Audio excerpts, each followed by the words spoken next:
les enjeux politiques. C'est une fierté pour la MPC. La MPC, Président, comme vous le savez, nous sommes un parti dans l'opposition. Mais nous sommes une opposition républicaine. Nous voulons le débat. Le débat, pourquoi? Parce que ça arrive de fois que nous passons à la télévision, quelqu'un nous dit, ah, on était quelque part, on vous a vu, on a zappé. Ah bon? Ah oui. Je dis alors, si des graves questions comme ça, le président de jeunes, le fils Boulong, a préféré mieux commencer par le professeur Njoli, je dis ok, aucun problème. Mais dès lors que le professeur Njoli vous a cité, et à travers votre livre, donc il était normal que vous veniez pour que vous puissiez dire aux jeunes du MPC quel est réellement le fondement de votre pensée. Et puis en plus de cela, président, vous voyez, vous et moi qui sommes de la diaspora, c'est comme ça que les démocraties en Europe fonctionnent. Il ne faudrait pas qu'il puisse y avoir des barrages idéologiques inutiles. Je l'ai même appelé pour vérifier. Oui. Et vous voulez savoir si c'était vrai? J'ai dit oui, c'est vrai. Oui, j'ai dit. Non, président, parce qu'il y a certaines personnes qui disent quoi? Ils veulent le dialogue. Mais comment vous allez commencer le dialogue quand vous ne pouvez même pas vous voir? Très bien. Président, vous savez que le MPC est contre le dialogue. Le MPC est contre le dialogue. Le MPC est le seul parti qui veut le recadrage institutionnel. Parce que le dialogue signifie plusieurs sous-entendements. Or, pour nous, nous estimons que vous devez terminer votre programme, votre mandat, et puis après, ce serait au peuple. Donc ce serait au peuple congolais qui, alors bon, comme les accords d'Addis Abeba ont voulu qu'il puisse y avoir quelque chose, bon, on n'en disconvient pas. Jean-Claude, même ceux qui parlent du dialogue, je venais de recevoir le représentant des unions européennes. Je dis oui, les autres demandent le dialogue. Je dis, mais écoutez, je voudrais que vous leur posiez des questions. En écrivant à Obama, en écrivant au pape pour demander les dialogues, c'est le pape et Obama qui viendront organiser les dialogues ici. Il faut qu'ils reconnaissent d'abord qu'il y a des institutions établies. Ils peuvent écrire au président de la République, ils peuvent écrire au président du Sénat, ils peuvent écrire au président de l'Assemblée pour dire nous voulons les dialogues. Et quel est le cahier des charges? Les dialogues sur quoi? Nous voulons ABCD pour discuter de ces questions. C'est comme ça que la démocratie avance. Rien du tout, on entend sur les chaînes de télévision qu'il faut qu'il y ait dialogue national. Mais sur quoi? Sur quoi? Ça, voilà. Je crois que d'ici pas longtemps, il y aura ce que nous allons appeler. Je crois que s'il peut y avoir déjà des prémices par rapport à cela, pourquoi pas? Parce que de fois, président, vous avez raison. De fois, nous n'avons pas besoin d'avoir des idées pour que nous puissions nous parler. Donc, moi, j'estime et je vous remercie infiniment d'avoir répondu à cela. Je voudrais te dire ceci. Une fois que j'ai été chargé de prendre la température en ce qui concerne les concertations, vous m'avez dit avec certains amis, non, venez nous parler au siège. Je suis venu ici. Alors moi, je suis un démocrate, je suis républicain. Toi et moi, nous avons été ailleurs où on voit comment fonctionne la démocratie. Comment elle fonctionnerait autrement chez nous. Voilà pourquoi nous restons toujours ouverts et par moments, moi incompris dans la majorité, toi incompris dans l'opposition. Ah oui, il faut dire les choses telles qu'elles sont. Vous êtes chargé d'échanger. Toujours. Bon président, pour ne pas trop.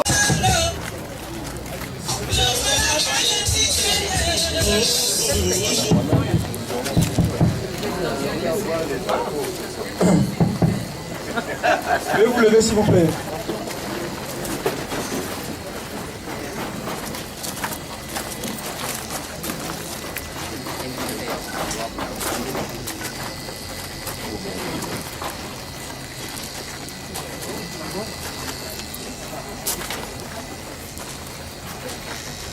Merci, comme vous le savez, partout nous discutons pour la République.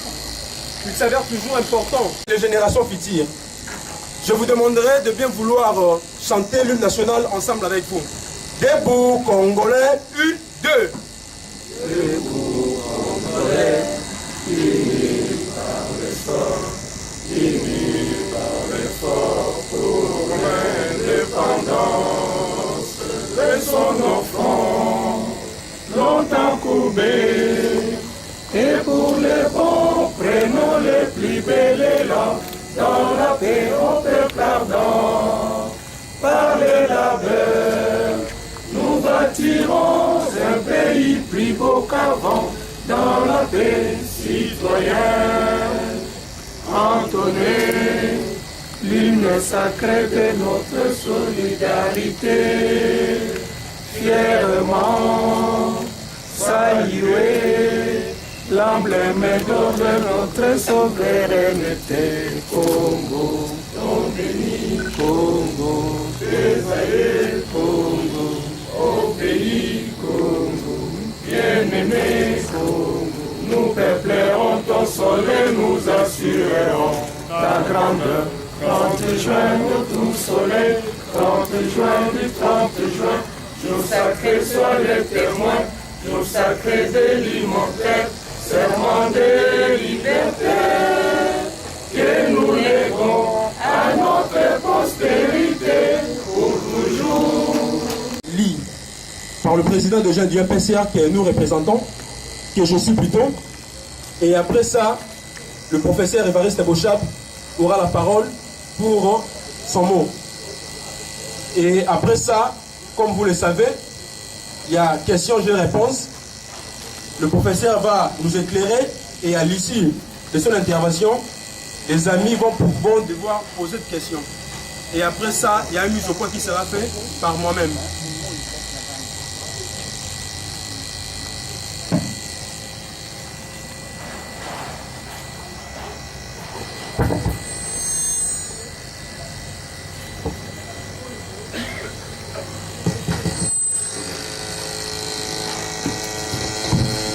Merci, un petit problème technique.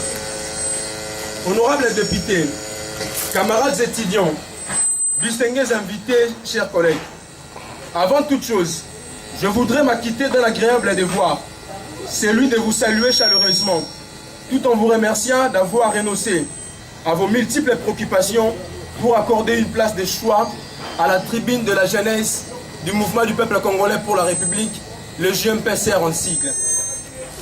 Sur les enjeux politiques de l'ère. Il vous souviendra qu'en date du 11 octobre courant, la JMPCR avait organisé une conférence débat sous le thème « La révision de la Constitution du 18 février 2006, nécessité et opportunité face à la stabilité institutionnelle en République démocratique du Congo », avec bien entendu le professeur Jack Njoli et Sengen Kelly, au cours de laquelle il avait été souligné quelques paragraphes du livre du professeur Évariste Bochap. Je cite, « En Afrique, là où les constitutions ont été souvent à la merci des gouvernants, le manipulant à leur guise, provoquant une rupture permanente du consensus national. Les conflits armés ont pris le dessus sur le dialogue, qui permet pourtant aux forces centrafriges et centripètes de vivre la diversité sans recourir aux armes. Une constitution rigide conditionne la paix dans le pays post-conflit où la révision constitutionnelle peut devenir l'élément déclencheur d'une guerre entre les différentes forces politiques qui se suspectent et attendent le moindre incident pour reprendre les armes. D'où l'importance de ne pas réviser la constitution de n'importe quelle manière. C'est dans ce cadre que le professeur Évariste Bochap, à son tour, a le droit de réponse, qui est aussi un droit légitime en démocratie. En qualité d'ancien président de l'Assemblée nationale, nous sommes convaincus qu'il va certainement éclairer la lanterne au respect strict de la loi. L'objectif poursuivi dans cette tribune de la JMPCR est d'amener la jeunesse congolaise à intérioriser un certain nombre de principes fondamentaux qui guident l'exercice du pouvoir politique au sein d'un État qui aspire à vivre la démocratie, mais également de mieux comprendre les règles juridiques relatives à l'acquisition, à l'exercice et à la transmission du pouvoir politique dans un État comme le nôtre. Camarades étudiants, distingués invités et chers collègues, au regard de l'actualité politique, il se dégage un constat très malheureux, qui est celui de voir le régime en place chercher à réviser le pacte républicain qui est la Constitution par la force. C'est pourquoi la jeunesse du MPCR avait trouvé indispensable, à la fois opportun, de relancer ces débats démocratiques qui, d'une manière ou d'une autre, nous donnent l'impression d'avoir un impact très significatif sur l'avenir de notre cher et beau pays, la République démocratique du Congo. Cela étant, nous vous invitons à être très attentifs à l'exposé qui nous sera développé par le professeur Évariste Bouchap, qui est notre orateur du jour, afin que nous puissions comprendre ce que le professeur a dit et ce que le professeur a voulu dire, dans un état d'esprit de convivialité et de respect. Nous avons dit.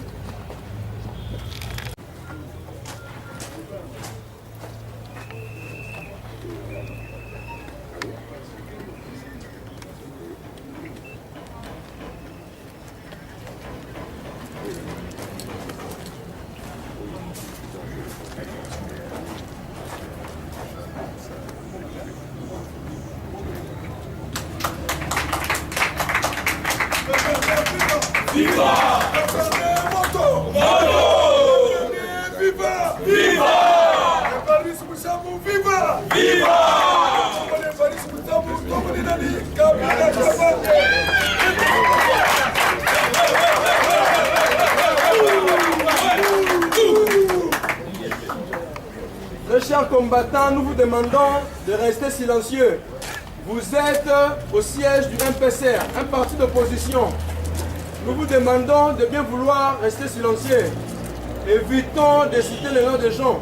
Nous voulons engager un débat scientifique et non partisan. Vraiment. S'il vous plaît. Qui commence bien, finit bien. Qui commence mal, finit mal.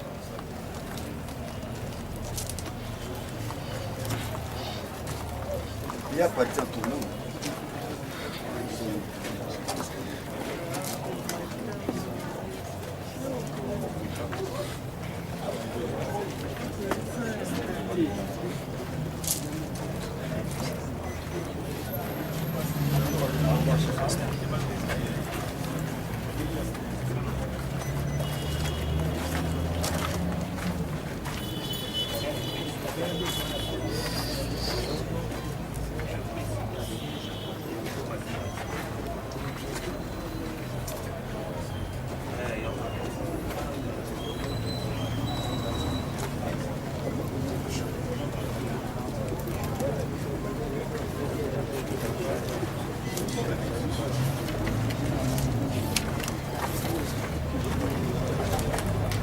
Merci bien.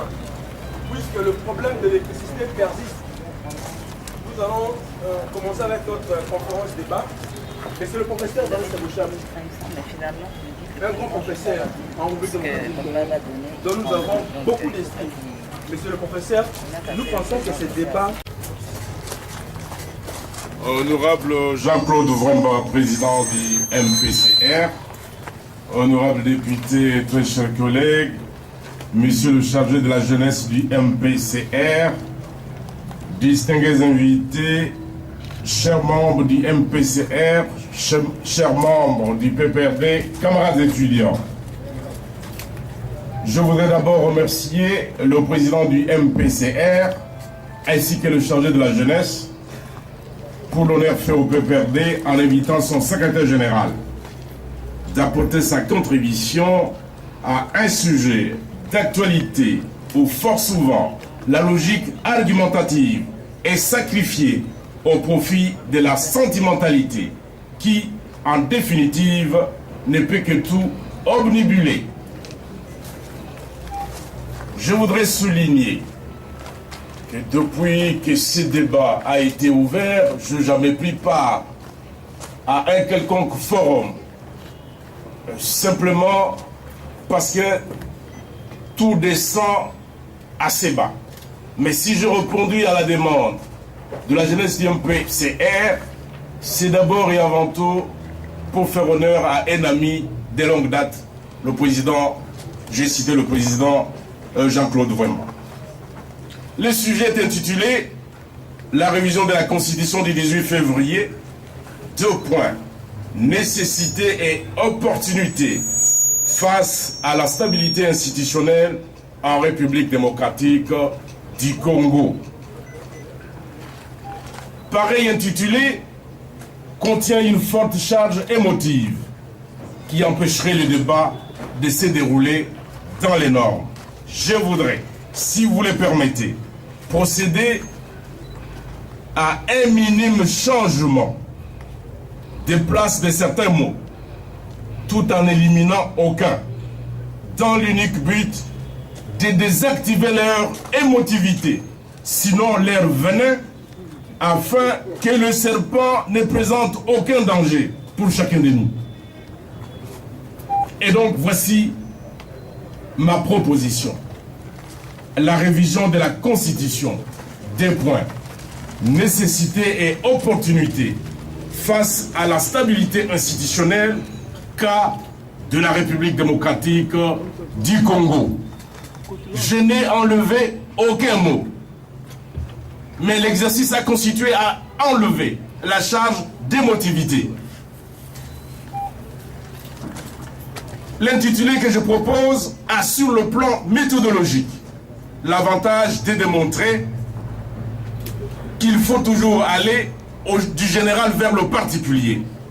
En ce que le Congo n'est pas une île, c'est un pays qui entretient des relations avec d'autres dans un monde mondialisé, tandis que le premier intitulé avait les désavantages de particulariser, sinon de singulariser la République démocratique du Congo. Et comme vous le savez, en matière de particularisme, on verse rapidement vers les extrémismes.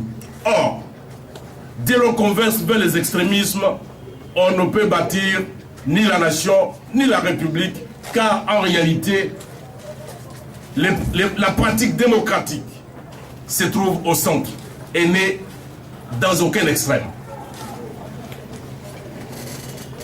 Voici donc le schéma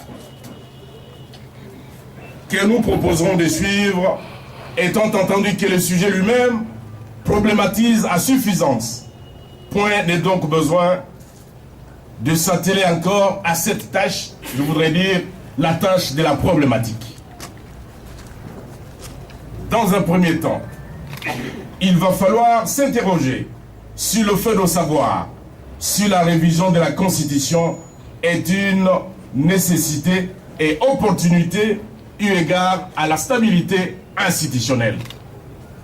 Autrement dit, la révision constitutionnelle n'est-elle pas un coup de massue à la stabilité institutionnelle si elle n'est ni nécessaire ni opportune?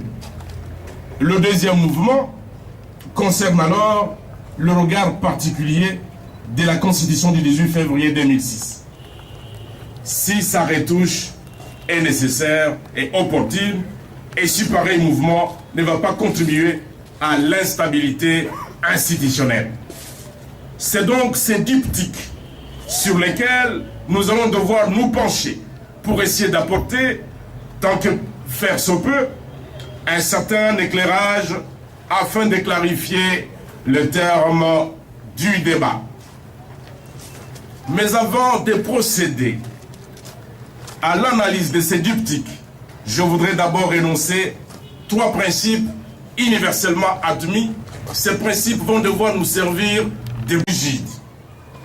À moins d'être profondément illogique et souverainement imprudente, doit organiser la procédure par laquelle elle pourra être révisée et modifiée. C'est le premier principe. Deuxième principe, il n'y a jamais unanimité autour de la révision d'une quelconque disposition constitutionnelle, quel que soit le pays, quels que soient les continents. Et j'aimerais ici souligner que la dernière révision de la Constitution française, celle de 2008, où il fallait passer, donc diminuer les mandats, passer de 7 ans à 5 ans. Et vous devez savoir qu'il y a eu une forte opposition. Les gens étaient opposés. Et les proches du président Sarkozy, la plupart étaient opposés à pouvoir diminuer le mandat présidentiel pour passer de 7 à 5 ans. Je ne voudrais que vous citer cela parce que quand il n'y a pas unanimité en Afrique, les gens pensent que c'est le propre de l'Afrique. Non, il faut que vous le sachiez. Quels que soient les pays, quels que soient les continents, autour d'une révision constitutionnelle, il n'y a jamais eu unanimité. Il y a toujours des gens pour et des gens contre. En Afrique particulièrement, une simple évocation de la révision constitutionnelle est considérée comme une sorte d'élevé des boucliers. Le fait de dire simplement révision constitutionnelle en Afrique donne de la démangeaison à la plupart. Troisième principe, les dispositions irréformables en droit constitutionnel sont des dispositions morales, car le droit est par essence soumis au principe d'adaptabilité au changement des circonstances. Et lorsque je parle des dispositions irréformables, il s'agit de ce que vous appelez communément les dispositions intangibles. Ce ne sont que des dispositions morales. Ceci dit, revenons à notre diptyque, dont le premier tableau s'interroge sur le fait de savoir si la révision de la Constitution n'affecte pas la stabilité constitutionnelle dès lors qu'elle n'est ni nécessaire ni opportune. D'emblée, la réponse ne peut être qu'affirmative en apparence, car dès lors qu'une révision n'est ni nécessaire ni opportune, à quoi servirait-elle? Et donc, ce serait aller vite en besogne. Il faudrait au préalable définir quand est-ce qu'une révision peut être qualifiée de nécessaire et d'opportune. Sans omettre également de dire, s'agissant de la révision constitutionnelle, qui est le juge de la nécessité et de l'opportunité. Parce qu'on peut dire, cette révision n'est ni nécessaire ni opportune. Mais qui est le juge de la nécessité et de l'opportunité? L'œuvre du constituant n'est jamais parfaite. Je voudrais simplement dire qu'il n'y a pas de constitution parfaite.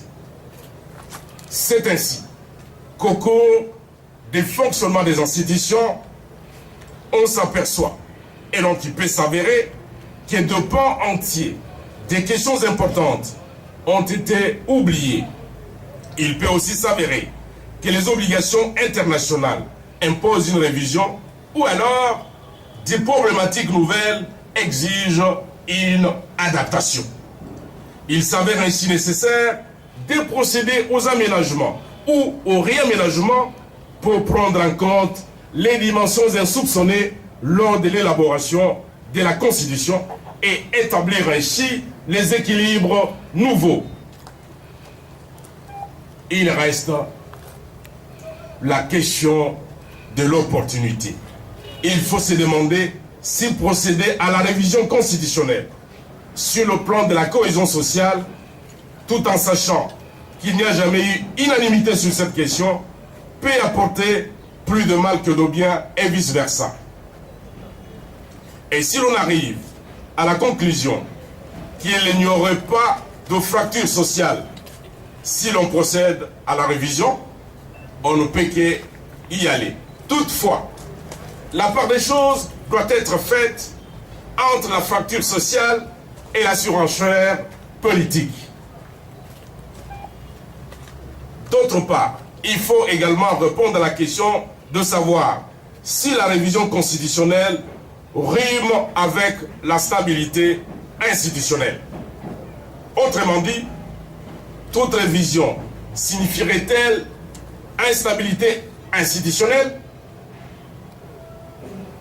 Toute réponse doit être nuancée, car une révision peut aussi avoir comme objectif une bonne répartition des compétences pour justement mieux asseoir la stabilité institutionnelle. Je voudrais ici, pour illustrer mon propos, parler brièvement de la révision constitutionnelle de 1958 en France. Lorsque la Deuxième Guerre mondiale se termine,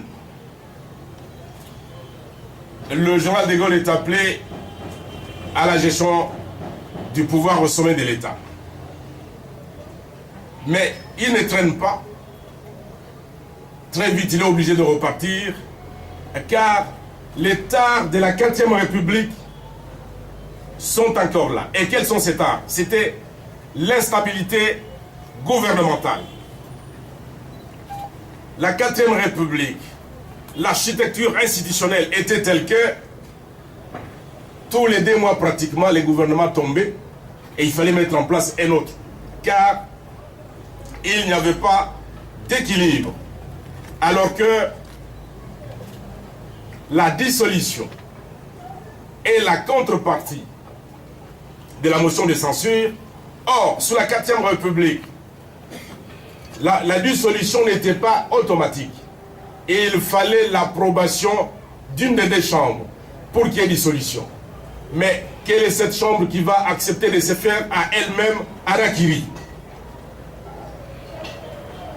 Ce qui fait qu'il y avait, comment dirais-je, un grand déséquilibre entre les pouvoirs du gouvernement et les pouvoirs des chambres. En 1958, lorsque le général de Gaulle arrive, il est rappelé au pouvoir parce qu'en Algérie, il y a instabilité, il faut un homme fort. Il pose comme condition, nous devons modifier la Constitution, mais lutter contre cette instabilité. C'est ainsi que la dissolution devient un pouvoir, à la fois une prérogative du président de la République et un pouvoir sans condition qui devient véritablement les corollaires, sinon la contrepartie de la motion de censure. Et si les députés ou les élus soulèvent la motion de censure, mais ils savent aussi qu'il y a la menace de la dissolution et aussi peuvent être renvoyés auprès de leurs électeurs. L'équilibre est établi entre les 2 pouvoirs. Mais rassurez-vous que tous les parlementaires n'étaient pas d'accord. Et je vais vous donner un autre exemple. Lorsque la Constitution de 1958 en France est adoptée, l'élection du président de la République n'est pas au suffrage universel direct comme ça s'est fait aujourd'hui. C'est une révision de 1962. Le général de Gaulle, avec son équipe, estime que si le président continue à être élu par les élus, il n'aura pas suffisamment de pouvoir. Il faut qu'il soit l'élu du peuple et de tout le peuple français. C'est ainsi qu'on procède à cette révision. Mais dites-vous bien que c'est l'unique révision en France où la majorité a fait tomber son premier ministre. Pourquoi? La majorité, les députés de la majorité, n'étaient pas d'accord que le président soit élu au suffrage universel direct. C'est ainsi que le gouvernement Pompidou va tomber. Et c'est le seul qui est tombé par motion de censure. Le général de Gaulle va répondre par la dissolution et s'en référer au peuple. Il y aura un référendum et le peuple va adopter l'élection du président au suffrage universel. C'est ainsi que le président de Gaulle reconduit son premier ministre Pompidou. Et donc, ceci pour vous montrer que quel que soit le pays, et aujourd'hui, on considère l'élection du président de la République en France au suffrage universel direct comme une grande innovation. Mais celle-ci n'a pas été partagée par tous les Français. Et plus précisément, la majorité même, la majorité qui était au pouvoir, on sait qu'autour d'une révision, il n'y a jamais unanimité.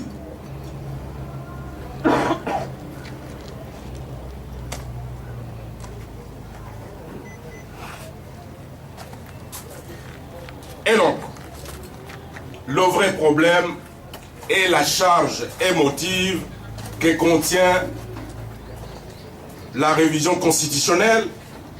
On sait que sa simple évocation fait penser à la tricherie, à la magouille. Il faut donc, sinon guérir psychologiquement, accepter la révision comme un fait normal, car aucune constitution n'est parfaite. Chaque constitution établit les juges de l'opportunité. et de la nécessité. Il peut s'agir des chambres législatives, du gouvernement, du président de la République, d'une portion du peuple, ou même d'une chambre spécialement élue à cet effet que l'on appelle une constituante. Dans d'autres pays, plus précisément en Amérique latine et même en Belgique, si les députés et sénateurs qui sont en charge estiment qu'on doit pouvoir modifier telle ou telle disposition de la Constitution, ils se mettent d'accord. Mais ce n'est pas eux qui doivent modifier. On doit élire. Et ils démissionnent. On élit une chambre spéciale qu'on appelle la constituante. Celle-là a pour mission de modifier la Constitution. Sitôt qu'elle a modifié la Constitution, elle-même est dissoute et on élit d'autres chambres qui doivent appliquer la révision pour éviter la suspicion. Mais tel n'est pas le cas en droit congolais.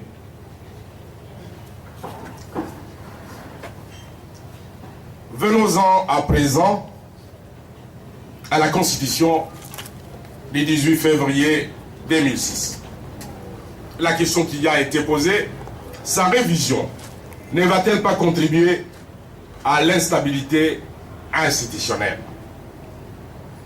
D'abord, la stabilité institutionnelle ne signifie pas immobilisme, car le monde est soumis à la loi du changement. Tout passe.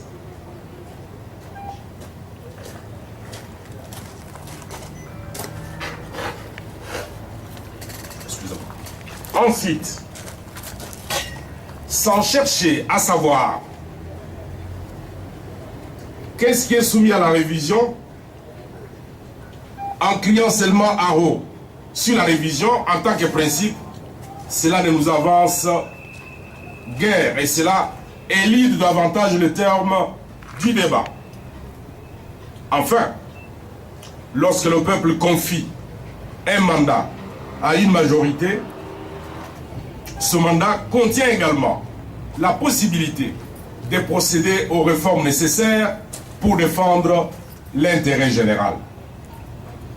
Si le peuple n'est pas d'accord, le moment venu, il se prononcera en inconduisant cette majorité.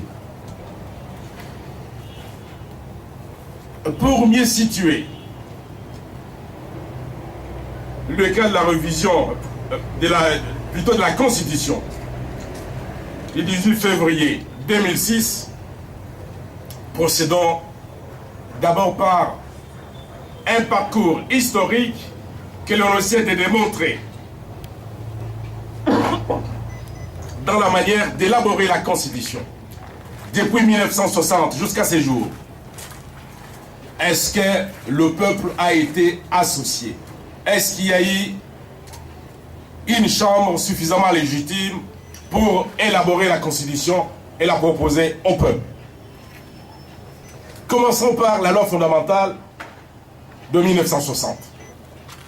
Cette loi qui a été élaborée par le Parlement belge, adoptée par le Parlement belge et proposée à l'État naissant, l'État congolais, pour pouvoir fonctionner. Et donc, vous vous rendez compte que dans l'élaboration de cette constitution, quoique provisoire, parce qu'elle a été provisoire, le peuple congolais n'avait pas été associé. C'est le Parlement belge qui a mis à notre disposition cette constitution-là. Conséquence,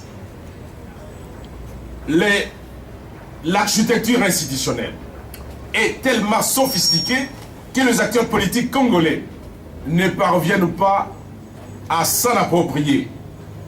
Conséquence funeste, le président de la République, le chef de l'État, révoque le Premier ministre. Dans les heures qui suivent, le Premier ministre passe aussi à la télévision, il dit « Je viens de révoquer le chef de l'État ». Mais alors, dans quel pays sommes-nous là? Il s'agit de la Constitution de 1960. On s'est dit, c'est une Constitution provisoire, évoluant. Je ne veux pas tirer les conséquences politiques. Il y a la Constitution du 1er août 1964. Alors que la Constitution provisoire, qu'aujourd'hui, il y a un grand débat aux États-Unis d'Amérique, où 3 sénateurs sont d'avis qu'il faut modifier le 23e amendement concernant la limitation des mandats à 2. Je dis bien, ce sont des sénateurs américains qui ne sont pas d'accord avec la limitation des mandats dans leur pays. Ils disent il faut laisser au président et il faut laisser au peuple américain le droit de choisir. Si le peuple américain n'est pas d'accord avec un 3e mandat, il ne va pas élire le président. Il ne faudrait pas qu'il y ait blocage au niveau des dispositions constitutionnelles. Quand il s'agit des Américains, c'est normal. Mais si un Congolais ose dire lui aussi qu'il faut déplafonner la limitation des mandats, on les traite de fous. Merci. Vous êtes satisfait des réponses que vous donnez par le professeur Bochab? Absolument pas. Puisque nous avons tout simplement compris que la démarche qui a été engagée par la majorité présidentielle, c'est une démarche tout à fait politique et non juridique. Aujourd'hui, nous avions voulu débattre sur cette question qui fait débat. Il est opportun ou nécessaire de pouvoir réviser la Constitution ou encore la changer. Nous disons non, puisque dans les jours qui viennent de passer, le professeur Jacques Njoli était là, nous avions débattu autour du même sujet. Et c'est la raison pour laquelle nous avions trouvé important d'inviter le professeur Bochab, membre de la majorité présidentielle, que nous puissions l'entendre, pas comme membre de la majorité, mais comme scientifique. Mais nous sommes déçus. Le professeur Bochab a engagé un débat tout à fait politique, qui n'a rien à voir sur le plan juridique. Et juridiquement, vous auriez souhaité que le professeur Bochab dise la même chose que le professeur Jacques Njoli? Absolument pas. Mais nous avions souhaité que le principe qui sont universels soit démontré, puisque eux tous, ils sont des professeurs. En droit constitutionnel, il y a des principes qui sont universels. Hélas, le professeur Évariste Bochab a mis de côté tous ces principes fondamentaux. Le principe relatif à l'exercice du pouvoir politique, à l'acquisition et à la transmission dans un État démocratique. Ces principes-là, nous les avons tous appris à l'université. Malheureusement, le professeur Bochab n'a pas voulu évoquer tous ces principes-là. Et aujourd'hui, ce n'est pas votre tendance, ce n'est pas par souci de défendre votre tendance politique que vous êtes en train d'évoquer ces principes-là. Absolument pas, absolument pas. La position du MPCR est bien connue. Mais si aujourd'hui nous avions pensé important d'inviter le professeur Bochab, parce que nous sommes convaincus, le principe fondamental reste universel. Et nous avions souhaité que les débats soient engagés par rapport à ces principes universels, reconnus, universellement reconnus. Et donc, nous comprenons tout simplement que la majorité présidentielle a engagé une démarche politique et non juridique. Qu'à cela ne tienne, nous, le MPCR et le président Jacques-Claude Wemba, nous disons que nous sommes contre toute révision constitutionnelle et tout changement de la Constitution. Parce que le vrai problème de la population congolaise, c'est les problèmes qui sont liés à la bonne gouvernance. Comment améliorer le climat des affaires pour que les investisseurs viennent? Comment développer les pays? Comment militer en ce que la population congolaise puisse trouver sa place qu'elle a perdue? Et donc, voilà toutes ces questions qui devraient faire l'objet de nos échanges. N'est-ce pas une nouvelle crise en perspective? Et combien d'années faudrait-il pour réaliser un projet? Voilà. Les crises dans ces pays, elles ont été essentiellement constitutionnelles et institutionnelles. C'est son point de vue. C'est son point de vue. Et ce point de vue ne peut pas être généralisé. Parce que si l'on procède à l'analyse approfondie de tout ce que nous avons connu comme crise dans ces pays, mon point de vue est le suivant. Mon point de vue, c'est que toutes les crises ont pour base l'abandon du droit en privilégiant les humeurs. Et moi, je puis en faire la démonstration. Commençons par la première crise. Lumumba, le président Kasavubu.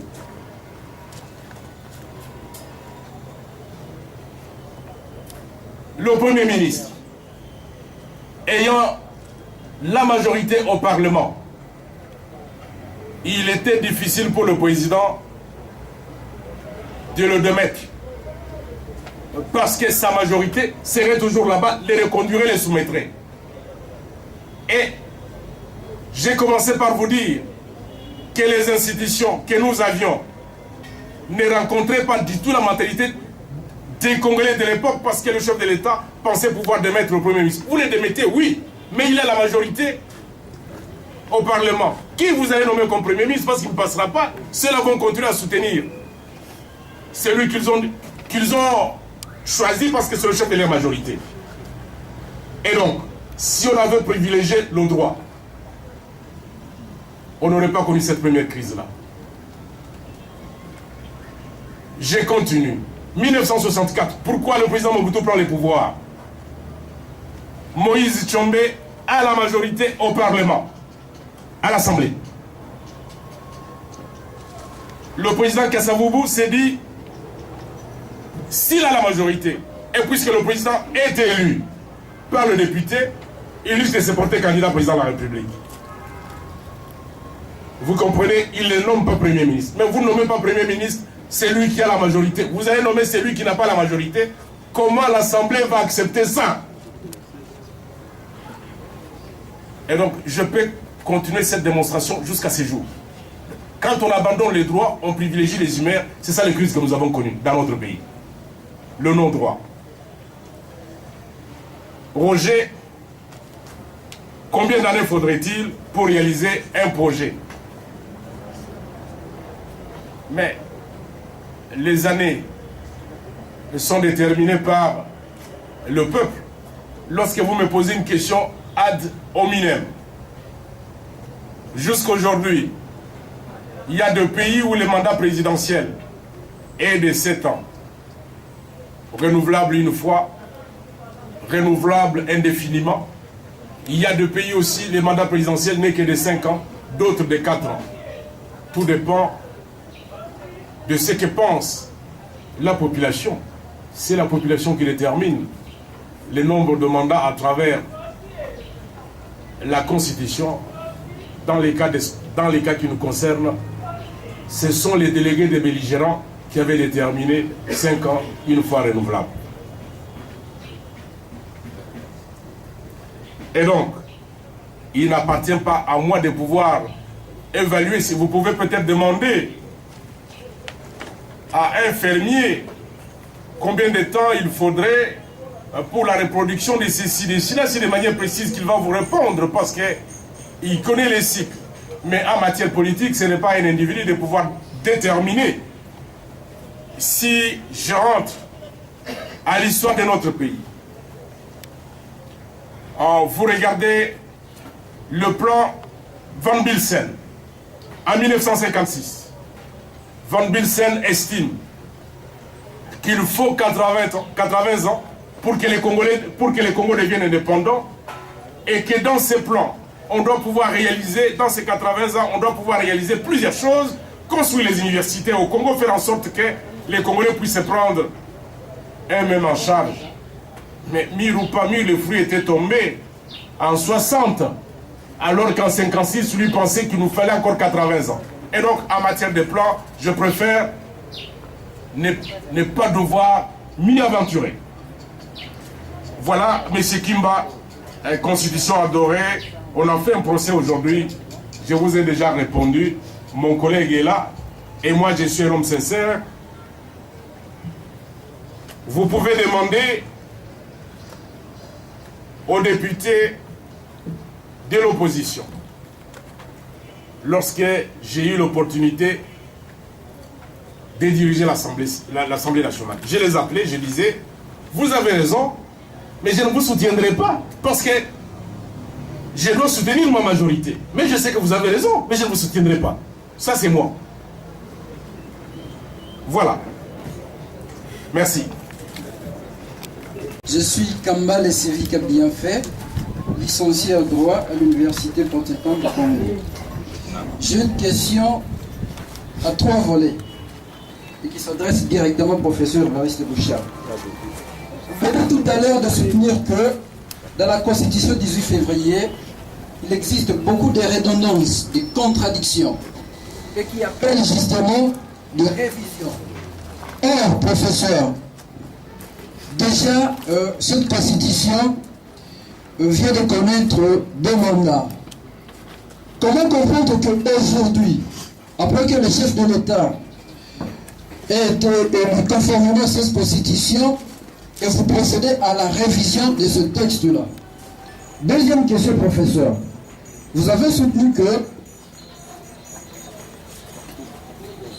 la majorité a reçu une délégation de par le peuple pour promouvoir à l'intérêt général. Le professeur vous semblait ignorer que de nos jours, il est acquis que la démocratie, bien sûr, c'est le pouvoir du peuple dans sa majorité, mais sous réserve du respect du droit. Et donc, la majorité, quelle qu'elle soit, est tenue au respect du droit, en l'occurrence, le droit constitutionnel. Et les dispositions intangibles dont vous avez parlé et que vous qualifiez de dispositions morales, professeur. Mais, si ces dispositions sont morales, que resterait-il alors de droit, de juridique et de fondamental de la Constitution? Merci. Oui, mon cher ami. S'il vous plaît, soyez précis. Merci de m'avoir accordé la parole. Willy Kassongo, étudiant en L1 droit, Université protestante au Congo. Je tiens à féliciter le professeur Évariste Bochab pour son exposé. Hier, j'avais lu l'ouvrage du professeur Njoli à la page 184. Il dit ceci, je cite: « Les constitutions ne sont pas des temps dressés pour le sommeil. La rigidité ne doit pas amener au blocage indéfini des institutions. Il convient donc de solliciter les pouvoirs constituants dérivés, car un peuple est toujours maître de changer ses lois, même les meilleures. » Fin de citation. Je me demande, lorsqu'une disposition constitutionnelle empêche le développement du pays, lorsqu'une disposition constitutionnelle bloque la révolution de la modernité, vous voulez qu'on fasse quoi de cette disposition? J'ai dit. Merci camarade, mais je vous demanderai d'être beaucoup plus scientifique. Nous voulons élever le débat. Nous voulons nous dissocier de ces débats que font les hommes de la rue. Merci bien. Merci beaucoup pour la parole. Christian Emang, je suis juriste. Monsieur le professeur, d'abord je dois le confirmer. Je ne vous ai jamais trouvé en live, mais aujourd'hui, laissez-moi vous dire que vous êtes un grand professeur d'université par les principes que vous venez d'énoncer ici. Lors de votre exposé, vous avez dit qu'il n'y avait jamais de constitution dont la révision était unanime. Alors, j'ai une question ici, professeur. Je voudrais savoir un peu, quelle est, parmi les dispositions de la Constitution du 18 février 2006, quelle est cette disposition-là qui est, à votre avis, gênante et qui doit nécessairement nous conduire à une révision, puisque vous avez évité, éludé la question qui vous avait été posée, je dirais le sujet, vous n'avez pas voulu dire nécessité ou opportunité. Donc, pour vous, c'est une question qui doit être substantielle. Il s'agit là de développer, dire plutôt quelle serait l'importance d'une révision qui doit conduire certainement à l'émergence de la République démocratique du Congo. Alors, pour terminer ma question, si cette disposition-là existe, dites-la nous, comme ça nous allons nous préparer en conséquence. Que de nous parler comme ça, vaguement, qu'on doit réviser la Constitution sans que nous sachions le fond du débat. Sinon, si cette disposition-là n'existe pas, alors vous voulez changer la philosophie même du constituant originaire. Et ici, comme vous l'avez dit d'ailleurs avec la révision du 15 août 1974, que vous voulez tout simplement nous amener dans une fraude à la Constitution, ou carrément c'est un changement de Constitution déguisé que vous voulez, mais vous avez peut-être honte de dire à la population congolaise clairement que vous avez besoin d'une nouvelle Constitution. Je vous remercie. Merci camarade. Merci pour la parole. Stéphane Kazembe, juriste. Monsieur le professeur, ma question est celle-ci. Vous écrivez dans votre livre, dans la page 46 et 6, que la Constitution devrait représenter un acte de confiance entre les différentes tendances. D'où dites-vous l'importance de ne pas réviser la Constitution de n'importe quelle manière, n'importe quand et par n'importe qui? Ma question est celle-ci. Croyez-vous que la démarche que vous préconisez en même d'asseoir les consensus national, puisqu'on ne change pas les règles du match pendant les Jeux là. Merci.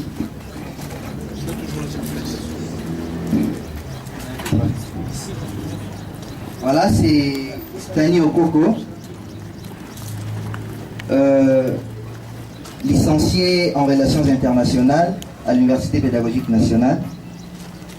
J'interviens et je pose une petite question. Professeur, vous avez parlé du changement, de l'évolution. Et c'est ce qui nous amène aussi à la révision constitutionnelle. Et vous avez vous-même dit qu'au départ, la Constitution a été élaborée pour les avantages des partis en conflit, des partis belligérantes. Et on n'avait même pas associé le peuple. Et suivant toujours le principe que vous avez évoqué du changement, de l'évolution, au départ, la Constitution allait à l'avantage des belligérants. Mais aujourd'hui, en analysant, avec le changement, un besoin accompli ou satisfait engendre toujours un autre besoin. Et aussi, ce qui est avantage aujourd'hui peut devenir désavantage, et ce qui était désavantage hier, aujourd'hui peut devenir avantage. Et c'est ce qui est le cas pour cette constitution. Cette constitution était désavantage pour la population dans le temps, et aujourd'hui, c'est un avantage. Et aussi, j'avais suivi un sénateur de la majorité présidentielle dans un débat télévisé, Bossolo, je crois, qui dit que lors de l'élaboration de la Constitution, il y a eu des injonctions de Louis Michel. Et je me demande, vous qui étiez déjà au pouvoir à cette époque, vous n'avez rien fait pour protéger la population, vous avez accepté cette Constitution et proposé telle que donnée par Louis Michel à la population.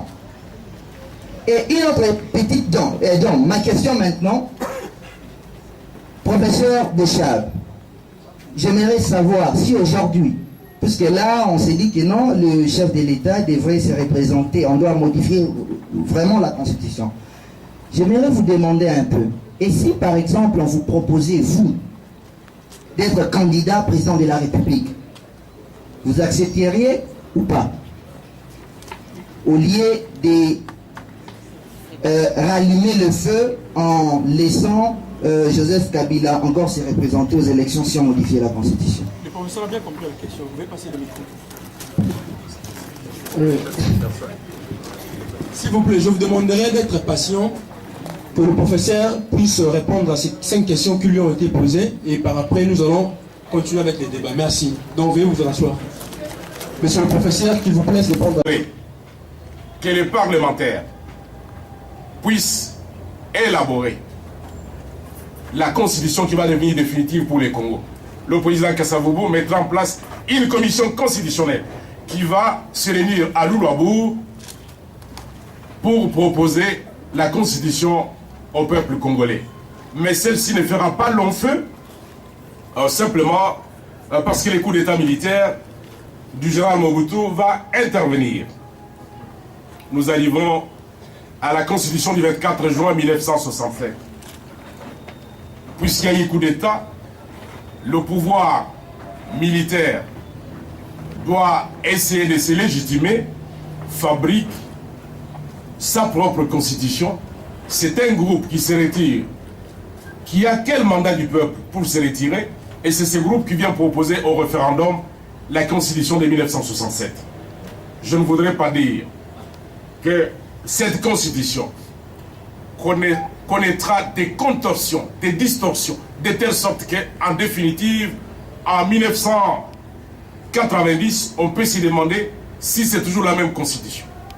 Plusieurs thèses se contredisent, mais à partir de 1960, à partir de la révision du 15 août 1974, on peut dire que ce n'est plus la même constitution, car il y a des dispositions qui mettent le chef de l'État en dehors de la constitution. Il est au-dessus de la constitution. Et comment peut-on dire que c'est toujours la même constitution de 1967? J'en passe. Arrivons maintenant à la transition interminable qui va se terminer par des coups de feu. Parce que la transition se prononce alors qu'au Bénin, au Congo, partout ailleurs, on a commencé la transition au même moment, elle se clôture dans notre pays, ça devient une transition transitionnaire. Et donc, qui s'enlise, c'est ainsi que les coups de feu mettront fin à cette transition et on croit qu'enfin nous avons eu le remède. Non. Les coups de feu vont devoir se généraliser à travers la République, tant et si bien qu'on connaît l'assassinat d'un chef de l'État dans l'exercice de ses fonctions. La paix n'est pas revenue, on se retrouve à Sun City. Qui vont à Sun City? Les belligérants. Élus par qui? Chacun crée son parti, il se donne lui-même le titre de légitimité, il y va. C'est eux qui se mettent d'accord sur la gestion du pays, élaborent la constitution, où on dit, c'est cette constitution du 5 avril 2003, on dit que l'Assemblée peut contrôler, mais ne peut pas faire tomber un ministre. Mais à quoi sert le contrôle? C'est un contrôle pour rire. Et donc, les belligérants se protègent mutuellement. Cette constitution de 2003 dit qu'il faut élaborer la constitution définitive. Tenez compte que les députés et sénateurs qui vont élaborer cette constitution de 2006 ont eu le mandat de qui? Ils avaient été élus par qui? Ils ont été désignés par les composantes et entités. Et donc, c'est toujours le peuple qui est mis à l'écart. Ou alors ceux qui prétendent être le mandataire du peuple n'ont eu aucun mandat parce qu'ils n'ont pas été élus. On se met d'accord sur la légitimité. Cette constitution que j'appelle une paix des braves entre belligérants, c'est elle qui nous régit aujourd'hui. On se rend compte qu'elle a plusieurs limites, sinon qu'elle a atteint ses limites. L'aspiration du peuple congolais à devenir un État émergent ne pourra pas être rencontrée compte tenu, comment dirais-je, de certains privilèges que se sont accordés les belligérants qui ont élaboré la Constitution. Venons-en à cette Constitution. Lorsqu'elle est soumise au référendum, j'aimerais ici vous dire que mon ami Jean-Claude Wemba était parmi les gens qui ont battu campagne contre cette révision, contre l'adoption de cette Constitution. Et je les cite parce qu'il est présent. Bien d'autres partis étaient contre, en disant la Constitution était elliptique et qu'il y avait beaucoup d'inepties. Il ne fallait pas l'adopter. J'évolue. 2 semaines après l'adoption de cette Constitution, c'est l'Église catholique, par un coup de sémence, qui dit le Parlement qui viendra, la première tâche qu'il aura, c'est de modifier cette Constitution, parce qu'il y a beaucoup de malfaçons dans cette Constitution. Eh bien, tout le monde évolue. Aujourd'hui, ceux qui ont battu campagne contre l'adoption de cette Constitution, alors que d'autres qui avaient été pour l'adoption de cette Constitution les rejoignent. Ils disent non, puisque hier vous n'avez pas voulu nous suivre, aujourd'hui nous n'acceptons plus, même s'il y a des malfaçons, continuons. C'est illogique. Voilà donc où nous en sommes. C'est illogique. Je voudrais simplement dire que chaque constitution est une. Il faut tenir compte du contexte et des intérêts de chaque peuple. Aujourd'hui, lorsque l'on analyse cette constitution, il y a des redondances, il y a des dissonances, il y a des contradictions. Tant et si bien qu'il faut se poser la question, faudrait-il continuer avec une œuvre dont il est clairement établi que les limites ne permettent plus d'avancer. Je vais devoir m'arrêter là pour pouvoir accorder un peu plus de temps au dialogue. Merci. L'opportunité et la nécessité de la révision conditionnelle, personne peut... De M. Kambale. En réalité, il dit, même s'il y a redondance, il s'agit du deuxième mandat. La Constitution a pu fonctionner. Le chef de l'État a été élu sous cette Constitution. Comment peut-il la changer alors qu'il a été élu sous cette Constitution? En matière de démocratie, je continue la question. Est-ce qu'on respecte la démocratie? Et il finit par dire les dispositions, si les dispositions irréformables sont considérées comme des dispositions morales, qu'y a-t-il de fondamental encore? Et je vais pouvoir ici répondre en même temps à M. Kazembe qui dit comment changer les règles pendant les matchs, pendant que les matchs se jouent.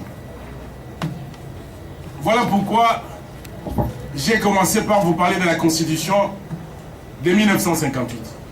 Le général de Gaulle avait été élu par les députés. En 62, il estime que ce mode d'élection n'est pas le meilleur. On doit pouvoir changer. On passe à l'élection du président au suffrage universel direct, c'est le peuple qui doit être élu. C'était sous cette même constitution-là de 58.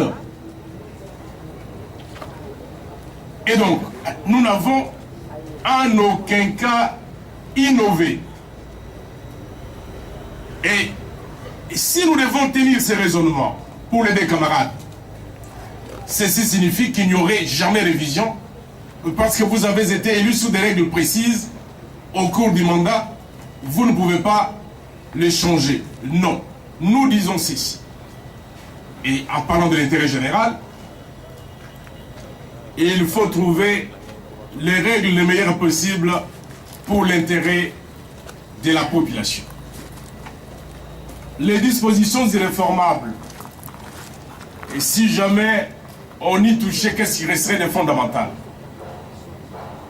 Mais ce qu'il y a de fondamental dans une constitution, c'est d'abord et avant tout les droits et les garanties reconnues aux citoyens. Prenez le chapitre relatif aux droits et libertés des citoyens. C'est ça qui a de fondamental.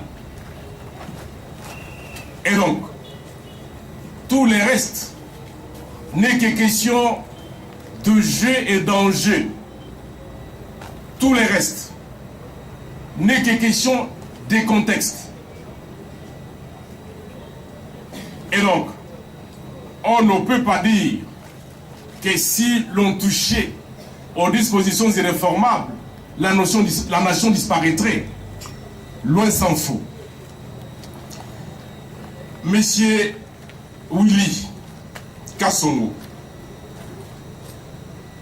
Mais ici, je ne répondrai pas parce que vous citez le professeur Njoli qui va dans le même sens que moi. Je vais simplement dire ceci. De vrais juristes, de véritables constitutionnalistes, ne peuvent pas se mentir à eux-mêmes parce qu'ils connaissent tous ces principes. Ils ne peuvent que les exposer. Lorsque le professeur Njoli dit qu'il n'y a pas de constitution qu'on ne peut pas revoir, et moi je dis s'il n'y a pas révision, il y aurait inanition de la nation. Nous sommes en train de dire la même chose. Mais ce sont des principes que nous avons appris. Et ces principes ne s'appliquent pas seulement dans notre pays, ils s'appliquent partout ailleurs. Je vous parle beaucoup de la Constitution française. C'est parce que c'est ça que vous prenez comme modèle. Depuis 1958 jusqu'à ce jour, nous sommes à la 28e révision. Et il y en a qui se plaisent. Et j'espère qu'ils vont parler. Mais je ne voudrais pas... Je voudrais déjà répondre à leurs questions. Ils vont me dire ici, la Constitution américaine est très stable. Mon œil, quelle stabilité? À part les amendements que vous connaissez, il y a un principe de fonctionnement aux États-Unis. C'est le juge qui interprète la Constitution. Et chaque fois qu'il interprète, il y a à la fois évolution et amélioration. Elle s'interprète chaque jour par la Cour suprême des États-Unis. Et donc, je ne voudrais pas qu'on aborde les questions que l'on ne connaît pas. Parce que j'entends souvent à la télévision, la Constitution américaine est la plus stable et la plus rigide. Vous l'avez déjà étudiée? C'est mon boulot. Et je sais de quoi je parle.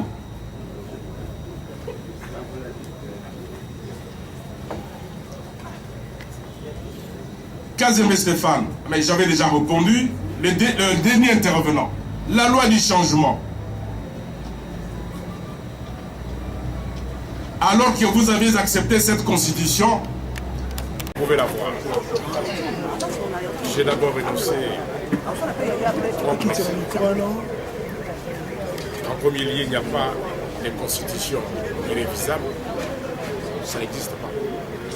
Sinon, ce n'est plus une constitution.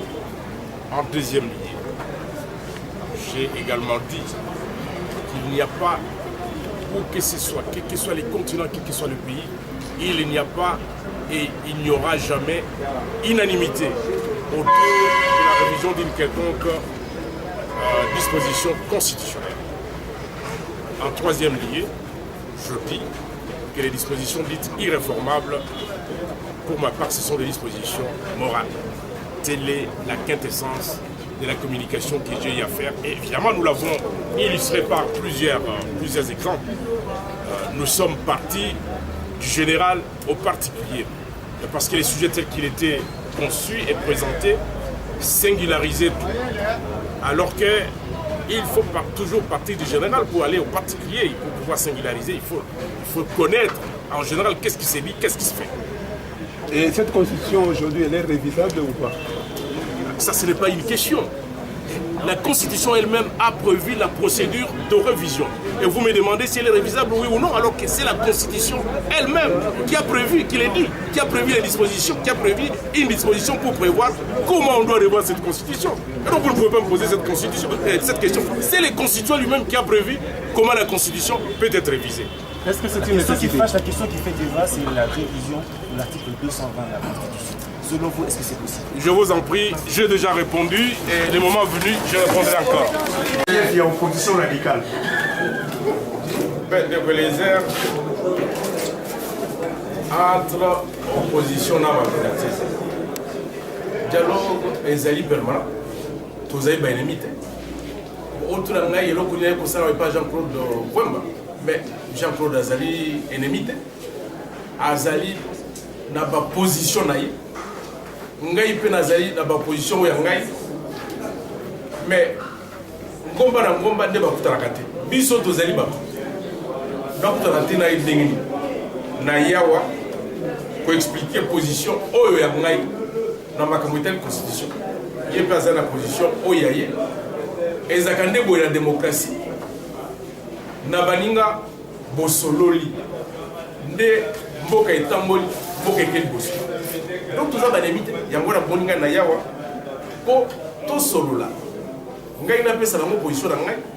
Oya bango bino boye biango de sorte que mboka ekende boso. Pour tout ça dans les mythes. Merci. Mais initiative, il y a Jean-Claude Louvouya, parti, il y a jeunesse à Jean-Claude Wemba. Ezali ba jeune. Oya MPCR ba bengisinga yawa. Balobi professeur Bochab, vous avez secrétaire général de la PPRD, vous avez mis position na yo, il y a quoi que c'est mission pour les n'engagez vous avez consulté une position. Na yawa na yawa, nasoloyi na bango nayebisi bango pourquoi ngai na moninga na ngai Jean-Claude baposition ezali opposé position ekoki kozala opposé mais ekoki elingi koloba te ke convergence ekoki kozala te et donc convergence ekoki mpe kozala nayebisi bango boye 2005 le tokendeki référendum na campagne moninga na ngai Jean-Claude azalaki contre constitution oyo lelo akomi pour bongo ndenge ni botuna ngai pourquoi lelo naza contre il faut botuna ye mpe pourquoi lobi azalaki contre évolution ezali. Merci.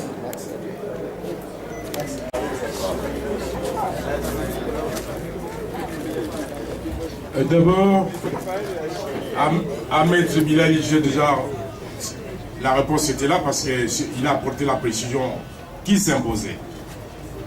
Lorsque la Constitution affirme une chose, nous devons respecter le principe, et celui-là, c'est le principe de la retenue à la source et non la rétrocession. Fort malheureusement, nous connaissons une pratique inconstitutionnelle. Mais ceci, justement, est dit au fait qu'on est allé trop vite en besogne. Est-ce que chaque province est capable de vivre en retenant seulement les 40% de recettes nationales à la source? Je répondrai, à part Kinshasa, le Bas-Congo et le Katanga, toutes les autres provinces ne sauraient pas survivre avec leurs 40% qu'ils retiendraient à la source. Il n'y a que ces trois provinces-là qui peuvent survivre. Et donc, en arrêtant cette disposition, on aurait pu penser aux autres provinces dès le départ. Or, il n'y a que ces trois-là qui peuvent survivre avec ça. Voilà pourquoi les autorités publiques, réalisme politique obligeant, ne peuvent pas accepter cette rétrocession, même si cela viole la Constitution. S'il vous plaît, monsieur le professeur, la Constitution a résolu par... Maître, s'il vous plaît, il aurait été intéressant de demander la parole, s'il vous plaît. Pardon. S'il vous plaît, maître. La question de la péréquation, la Caisse nationale de péréquation, mais elle n'est pas encore créée jusqu'à ce jour. Comment on allait vivre dans l'entretemps? Puisqu'il faut créer la Caisse nationale de péréquation. On ne l'a pas encore créée, on l'a prévu. Dans l'entretemps, il faut que les entités fonctionnent. Elles vont fonctionner comment? Voilà. Monsieur Moutamba, nouvelle génération, l'inanition de la nation est-elle possible parce qu'elle n'a pas révisé?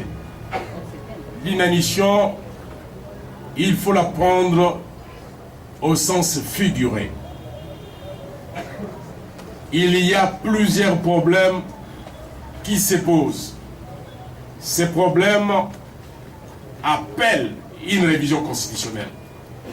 Si l'on n'y procède pas, la nation va vivre en manque. Voilà pourquoi je parle de l'inanition.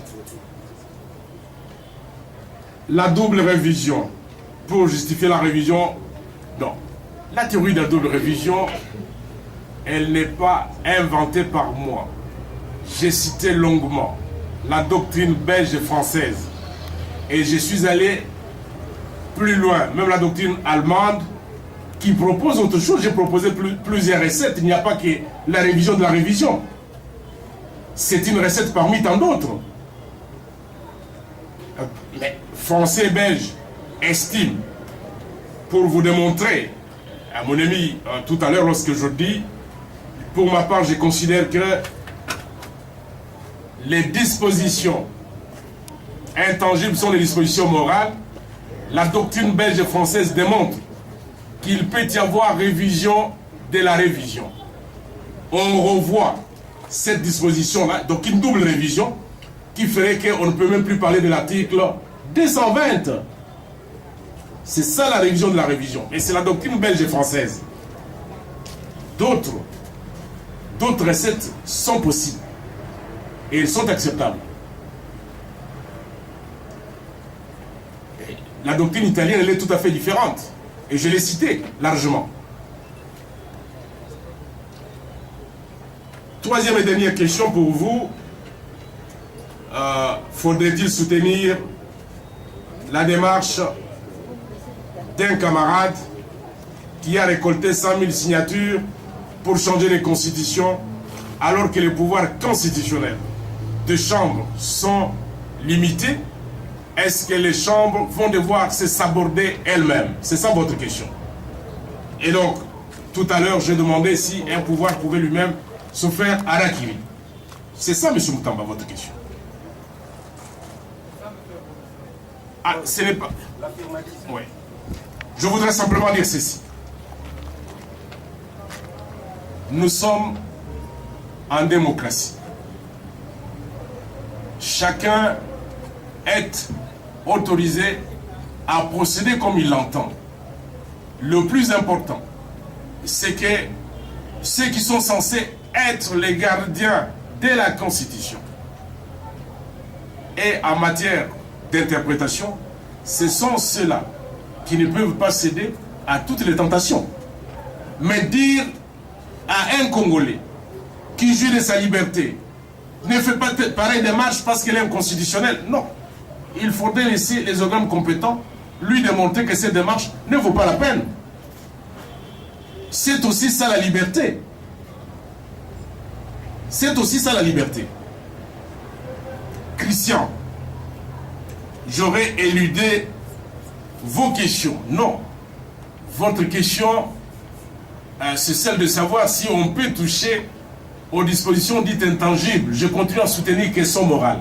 Point très. Et je l'ai démontré. Réalisez mon ouvrage, j'ai démontré qu'elles sont morales. Et vous dites, le droit au logement, vous revenez à mon exemple, parce qu'il faut faire la répartie. J'adore ça. Si l'on distribuait les maisons aux Indiens, aux Pakistanais, est-ce qu'un Congolais ne peut pas réclamer son droit au logement? J'aurais aimé que vous eussiez été beaucoup plus explicite. Distribution signifierait-il gratuité ou c'est l'achat? Si c'est la gratuité, mais il y a d'abord priorité aux nationaux. Et donc dans les cas précis, la question ne me semble pas précise parce que quand vous dites distribuer, est-ce que ça signifie gratuité? Mais si les constructeurs a construit ces maisons pour les vendre, si ce sont les Pakistanais et les Indiens qui ont acheté, vous n'allez pas aller faire prévaloir votre droit au logement parce que ces maisons, elles ne sont pas gratuites.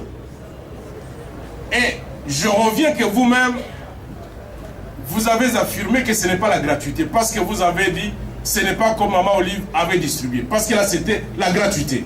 Et donc, il s'agit ici de l'achat. Mais à partir du moment où il faut acheter, si les Congolais ont le même montant que les Indiens et les Pakistanais, et il trouve que lui, ayant le même montant que les Indiens et les Pakistanais, on privilégie les Indiens et les Pakistanais, il a le droit. Mais ici, ce n'est pas le droit au logement, non. Ici, ce sont les avantages reconnus aux nationaux. On doit d'abord privilégier les nationaux. Voilà donc la réponse en ce qui concerne cette question. La dernière question, elle n'est pas terminée. Junior Fengemedi, le refus de quitter le pouvoir pacifiquement. Est-ce que c'est un point d'exclamation, un point d'interrogation, c'est une virgule, ce sont les 3 points de suspension? Je ne sais pas, alors je ne saurais pas répondre.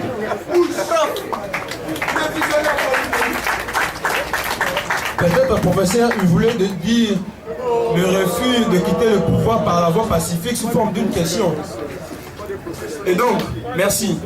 Ceci étant, nous allons passer à un mot que nous avions prévu dans le cadre de la position du parti face à cette question de l'actualité relative à la révision constitutionnelle.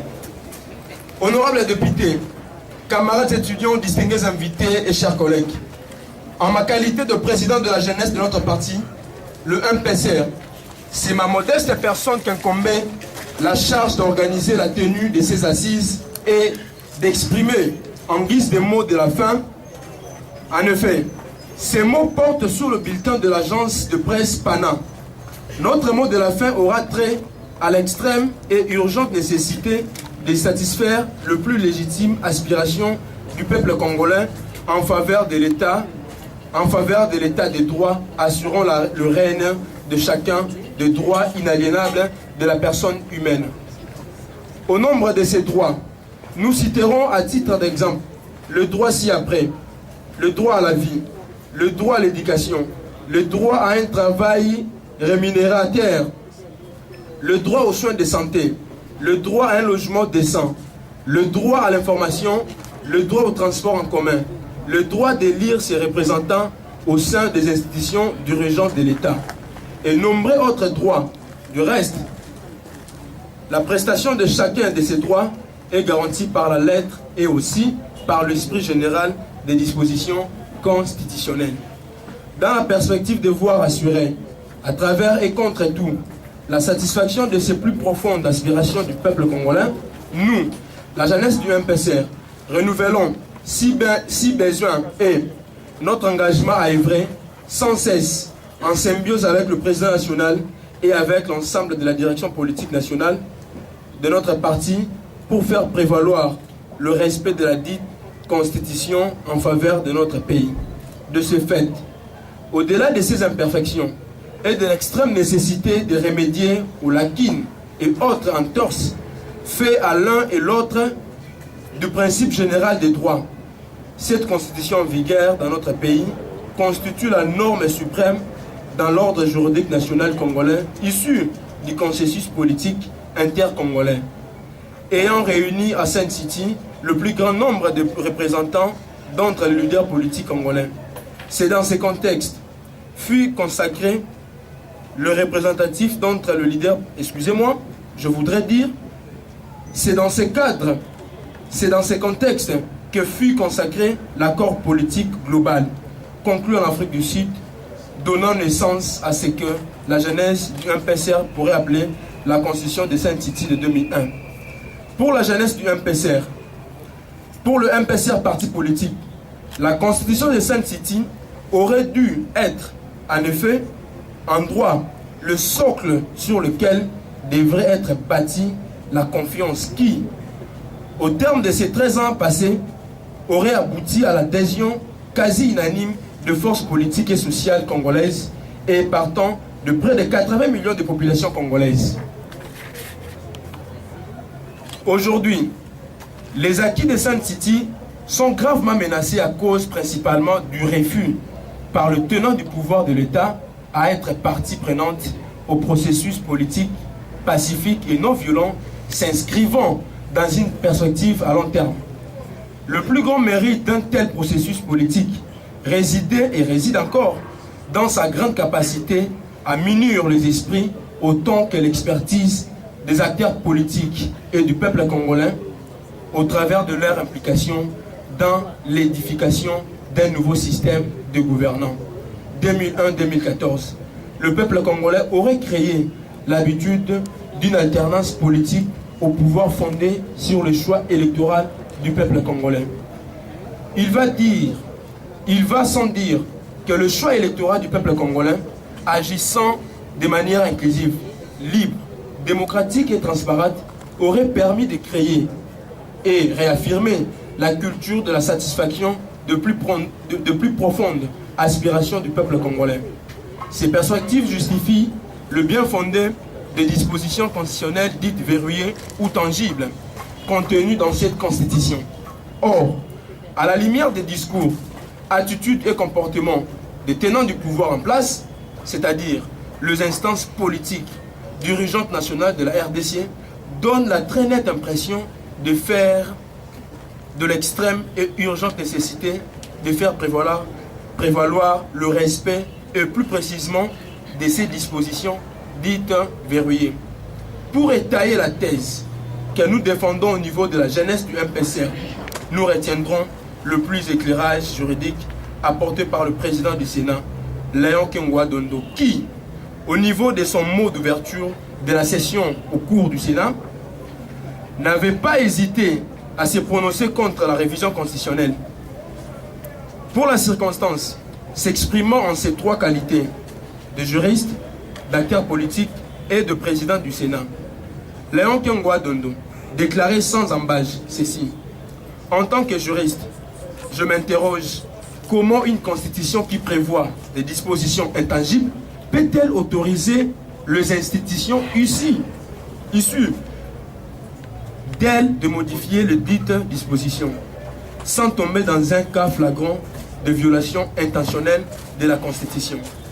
Les dispositions intangibles de la Constitution, je pense ici à l'article 220 et à tous ceux auxquels il renvoie, constituent les pivots, le socle, l'armature de toute l'architecture constitutionnelle.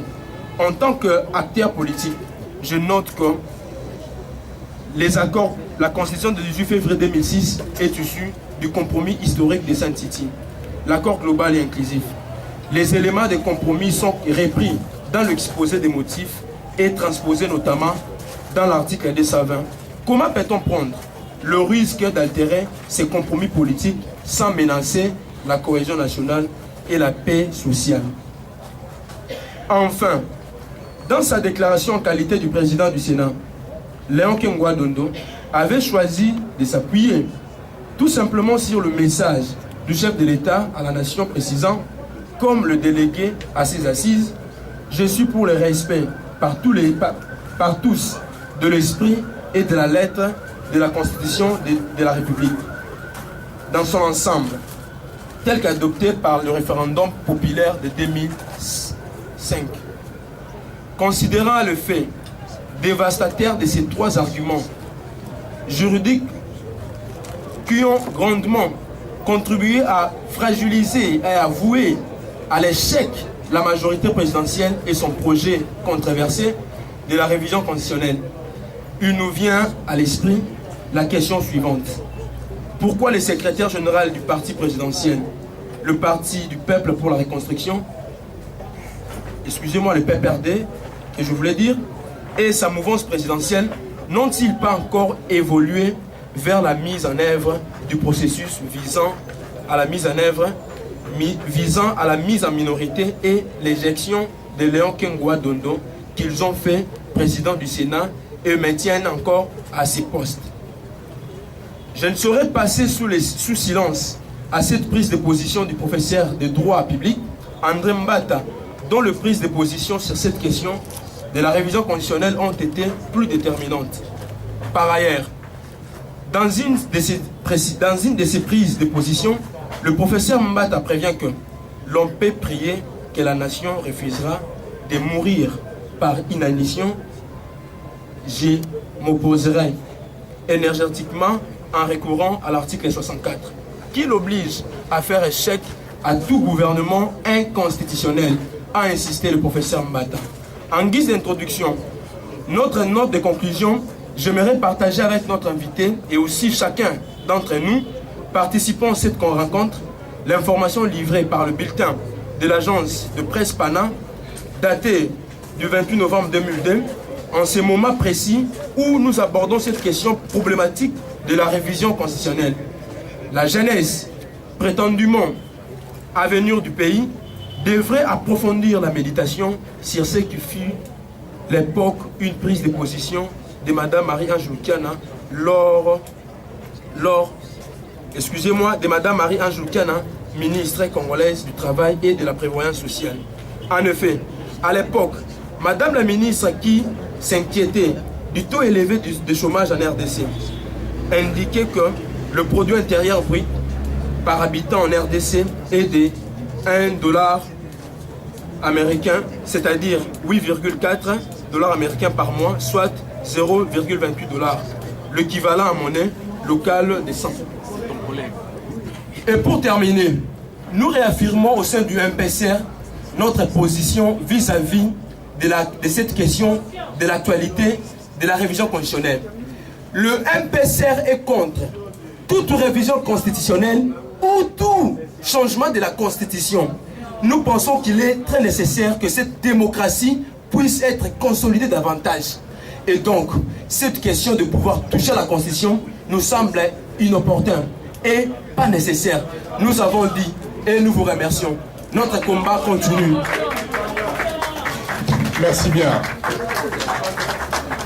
Je voudrais faire 2 remarques. Si vous vouliez citer Mbata et le président King, vous auriez pu le dire dans votre mot introductif et j'y répondrai.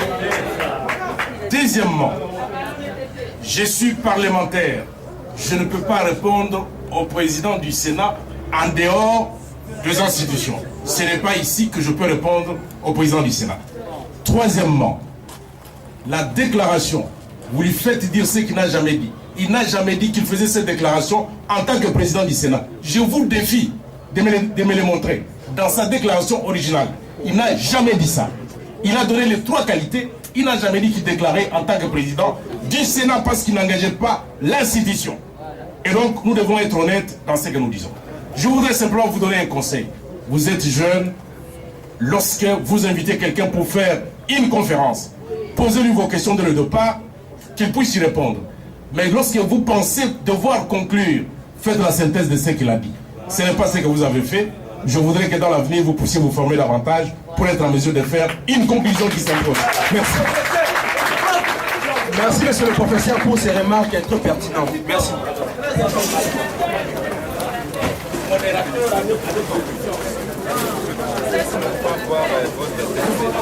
Est-ce que j'ai les textes? J'avais les grandes lignes. On va prendre ça. Les grandes lignes. Oui. Je vous en prie.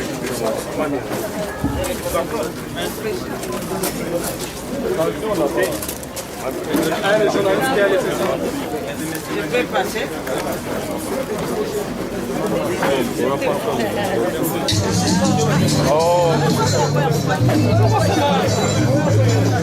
Amiral James Roseline, le peuple d'abord, Godembala, Mamadou Biche, Marianne Gouin, ma soeur Kainda Sylvain. Nous étions en direct de la conférence, c'est-à-dire en face débat des jeunes de l'MPC d'impôt de Bouemba face au secrétaire général de Vance Bocham. Je vous remercie. L'intérêt de la population. Et si vous, Bocham, on vous proposait d'être candidat, est-ce que vous accepteriez? On m'a dit dès le départ que c'était une conférence scientifique. Mais lorsque l'on est en science et l'on rencontre des questions ad hominem, nous ne sommes plus en science. Question ad hominem, on s'adresse à l'homme. Mais ici, nous sommes venus discuter principe à partir du moment où vous posez des questions ad hominem, ce n'est plus la science. D'autre part, avec les si, on bâtirait le meilleur du monde. Et donc, puisque vous parlez des si vous étiez Madame Soleil, vous pouviez prévoir l'avenir, mais vous n'êtes pas Madame Soleil. Et évidemment, quand bien même Madame Soleil donnerait ses prévisions, et ce n'est pas tout le monde qui les accepte. Parce que fort souvent, ces formules sont tellement ambiguës, alambiquées, qu'elles ne se réalisent jamais. Je continue. Je suis secrétaire général d'un parti. Il serait malvenu, parce que mon parti, à chaque élection, organise un congrès.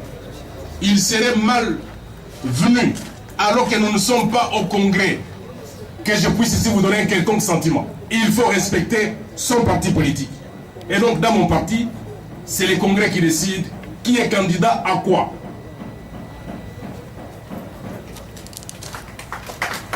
J'apprends à cette proposition. Gloire Dinanga, ingénieur en construction. J'ai avec moi ici le livre du conseiller Jean-Pierre Kambila Kankwende, Wampunga, plaidoyer pour la 5e République, sous-titre de la nécessité d'adapter les institutions aux évolutions. Page 15, paragraphe 14, je crois. Il dit, je cite, « Certains compatriotes qui se veulent radicaux pensent que l'article 220 devrait garder toute sa puissance à jamais.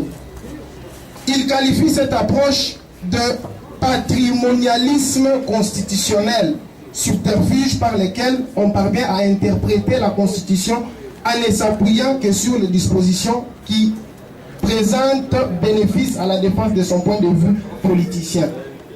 Professeur Évariste Bouchard, en 2005, vous êtes tombé vous-même dans ces subterfuges. Vous avez soutenu la Constitution, l'actuelle Constitution, parce qu'elle répondait à vos points de vue politiciens. Aujourd'hui, vous êtes contre cette même Constitution parce qu'elle ne présente plus vos intérêts. Vous devez la modifier, la changer, tout ce que vous voulez. Vous avez touché le fond, vous devez la modifier pour avoir une autre Constitution qui réponde à votre point de vue politicien. Quelle image vous donnez à la jeunesse congolaise? L'image d'une classe politique qui se démange à l'idée d'une quelconque alternance. Que voulez-vous que la jeunesse passe demain de vous, professeur Évariste Bouchard? Ma petite deuxième question. Vu le temps, s'il vous plaît, vu le temps. Elle est trop directe. Elle est trop directe. Ma deuxième question. Si réellement vous pensez au bien-être de la population, vous auriez dû initier une quelconque révision constitutionnelle depuis très longtemps visant la suspension, mettre une croix sur le Sénat. Deuxièmement, il fallait modifier la Constitution pour que la rétrocession des provinces soit proportionnelle à la production annuelle des provinces. Ça serait bénéfique pour la population. Merci camarade. Vous avez la parole. Merci rapidement. Je crois que mes bien-aimés d'autres ont déjà tout dit. J'ai quand même retenu quelques questions. Je m'appelle Louis Mpeki Wanzambi Jean Baudouin. Dit-on qu'en politique, toute ambition est légitime. Mais je ne crois pas que, depuis que le professeur, avec beaucoup de respect, puisque je devrais te l'accompagner avec mon grand frère, qui fut aussi un de vos élèves, mais il est resté. Je devrais lui payer le ticket qui vient ensemble, mais il est resté. Je ne crois pas que, depuis que vous avez écrit votre livre et publié, que vous avez, comment dirais-je, avant même les élections, que vous avez, comment dirais-je, des bonnes ambitions. Puis j'ai lu ces livres. Personnellement, je mets à témoin Dieu. Cela veut dire que je vais vous répondre après les élections. Que j'aurai une bonne réponse. Je vais écrire au président Wimba pour vous remettre. Je l'ai dit en tant que patriote. Tout le monde ici aime son pays. Un patriote n'a jamais trahi. Un patriote, c'est lui qui aime son pays, qui aime son travail. De deux, rapidement. Je vais parler des problèmes concernant les serments. Je vais lire rapidement l'article 74. Rapidement. Le président de la République élu entre en fonction dans les 6 jours qui suivent la proclamation des résultats définis des élections présidentielles. Avant son entrée en fonction, le président de la République prête serment devant la Cour constitutionnelle. Le serment ci-après. Moi, élu président de la République démocratique du Congo, je jure solennellement devant Dieu et la nation d'observer et de défendre la constitution de loi de la République. Je crois que cette constitution que j'ai entre mes mains, c'est ma Bible à moi. Quand nous avons, comment dirais-je, chanté l'hymne national, au fond de mon cœur, je plierai. Je ne sais pas si suis-je congolais ou je ne sais pas qui. Je sais que ceux qui ont rédigé ces livres ici, peut-être ils avaient d'autres inspirations. Ils n'avaient pas l'esprit de Dieu. Mais j'aimerais me dire ceci. Est-ce que la question est celle-ci? Quand on prête serment devant Dieu et devant la nation, est-ce que peut-on prétendre peut-être prendre le pouvoir par la force? Puisque l'article 64 nous dit qu'à tout celui qui veut se valoir prendre le pouvoir par la force, nous devons le résister. Quel que soit mon père à moi, je vais le résister. Et j'ai dit, je vous remercie. Merci. Je suis Pius Joly, président des étudiants de l'UPC. S'il vous plaît. C'est Pius Joly, président des étudiants de l'UPC. Alors j'ai 2 questions. La première, c'est que le fait professeur Pongo Bokakoba Otolinga disait la fraude à la Constitution, c'est la violation de l'esprit même de la Constitution. C'est toucher au fondement de ce qui fait le ciment de l'architecture. Vous venez aussi de citer le professeur Joly, vous dites que toute constitution est révisable. Alors dites-moi, à quoi sert ce principe universel de droit constitutionnel qui dit, ou encore qui parle de la faute à la Constitution? Je ne sais pas si je me fais comprendre par rapport à ça. Et il faudrait que je revienne sur les principes parce que vous les confondez gravement. Et je vais vous les expliquer. Pas de problème, merci. Oui. Deuxièmement, c'est que, d'une part, vous avez parlé des dispositions intangibles en disant que ce ne sont que de simples vœux, de simples dispositions morales. Mais nous savons tous, juristes, qu'une disposition morale cesse d'être morale une fois qu'elle entre dans un texte juridique. Elles ne sont plus de simples déclarations de vœux, mais elles ont maintenant une valeur juridique forte qu'on ne peut plus toucher. Je vous remercie pour ça. Merci, Piche Joly. Vous avez la parole. Merci pour la parole. C'est M. Roger Maemba, politologue, cadre du MPCR. Monsieur le professeur, merci pour votre exposé si brillant. Nous vous remercions infiniment. Dans votre exposé, vous avez dit la stabilité institutionnelle ne signifie pas l'immobilisme. En d'autres termes, c'est-à-dire, s'il y a la stabilité, vous pouvez aussi marcher, c'est-à-dire de quitter l'immobilisme vers la mobilité. Alors, un observateur averti dans notre pays dit que toutes les crises politiques qu'a connues notre pays, de 1960 jusqu'à 2001, je prends 2001 parce que c'était l'année que nous avons été au Sun City pour imprimer la constitution actuelle. Monsieur le professeur, toutes ces crises-là étaient essentiellement institutionnelles et constitutionnelles. Croyez-vous qu'en révisant la constitution, comme vous préconisez là, vous n'ouvrez pas la boîte à Pandore pour une nouvelle crise? Ça, c'est ma première préoccupation. La deuxième préoccupation, c'est direct. Monsieur le professeur, pour qu'un président de la République élu qui puisse réaliser son projet de société, il doit prendre combien d'années? Parce que dans l'actuelle constitution, c'est 5 ans renouvelables initialement. Mais pour vous, combien d'années pour qu'il réalise son projet de société? Merci. Merci, monsieur le professeur. C'est Joël Toumba, étudiant en L1 à l'Université protestante au Congo. Monsieur le professeur, j'ai une question. Monsieur le professeur Évariste Bochab, pourquoi cette constitution que vous avez adorée, défendue, devient mauvaise à réviser seulement à la veille des échéances électorales? Vous avez changé en 2011, dans la précipitation, les modes de scrutin présidentiel. Et maintenant, vous voulez encore changer le plafonnement du mandat du chef de l'État. Apparemment, seuls les articles renforçant le pouvoir semblent vous intéresser. Que dites-vous? Votre souci ne reste pas à la conservation et la confiscation du pouvoir au profit d'un homme que vous croyez irréprésentable. Pourquoi vous ne pouvez pas être aussi candidat dans une sorte de primaire dans votre parti? Nous avons dit. Merci. Vous avez la parole, monsieur le professeur. Alors, monsieur le modérateur, le premier groupe d'intervenants, il m'a été posé la question de savoir quelles sont les dispositions modifiables. Si vous avez bien lu mon ouvrage, je les ai classifiés et il y a une sorte de gradation. Et donc, on ne peut pas dire ici qu'on ne parle que des dispositions qui concernent le chef de l'État. Si vous avez bien lu ce que j'ai écrit, j'ai démontré que l'élection des gouverneurs nous crée des problèmes difficilement solubles aujourd'hui. En réalité, lorsque l'on voit le fonctionnement des assemblées provinciales, pour ne parler que de ça, on constate que les députés provinciaux ont pris en otage les gouverneurs qu'ils ont élus.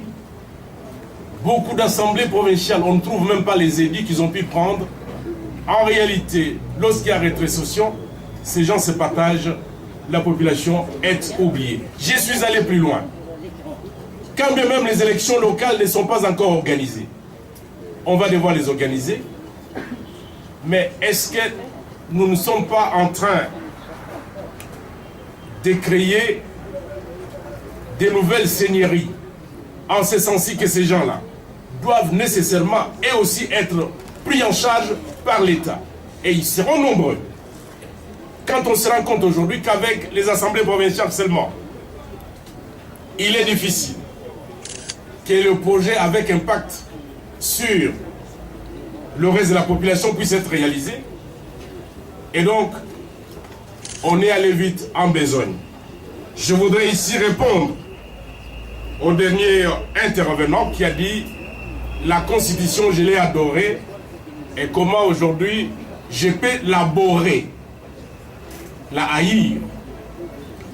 Je voudrais simplement dire ceci. Je prends mon collègue Jean-Claude ici à témoin. Lorsque nous avons battu campagne, il était contre. Il est là, demandez-lui, je l'ai vu. Je dis Jean-Claude, cette constitution est mauvaise.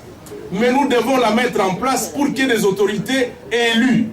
Pour qu'il y ait des députés élus. Tant que nous continuons avec cette transition, quand est-ce qu'on va élire les gens? Parce que nous devons quand même dire non à tous ces gens qui sont venus avec leur Kalachnikov nous imposer leurs lois. Il est là, vous pouvez lui demander. Je lui ai dit que j'étais d'accord avec lui que la constitution était mauvaise, mais que momentanément, nous devions l'accepter. Je lui ai posé la question. Toi et moi, nous sommes en train de parler du dehors. Nous voulons aller à l'Assemblée. Tant que nous n'acceptons pas que cette constitution soit mise en place, nous allons aller à l'Assemblée comment? Posez-lui la question, il est là. Posez-lui la question. Et donc, il n'y a personne ici qui peut vous dire que j'ai adoré cette constitution parce que j'ai un témoin. Je lui ai dit qu'il avait raison, mais que momentanément, nous devons chasser ces gens-là pour qu'il y ait le début de la démocratie dans notre pays. Il est là. Il sait. Et donc, je suis d'autant plus heureux que je suis en train de parler ici au MPCR parce que je serai ailleurs, je citerai quel témoin. Je citerai quel témoin.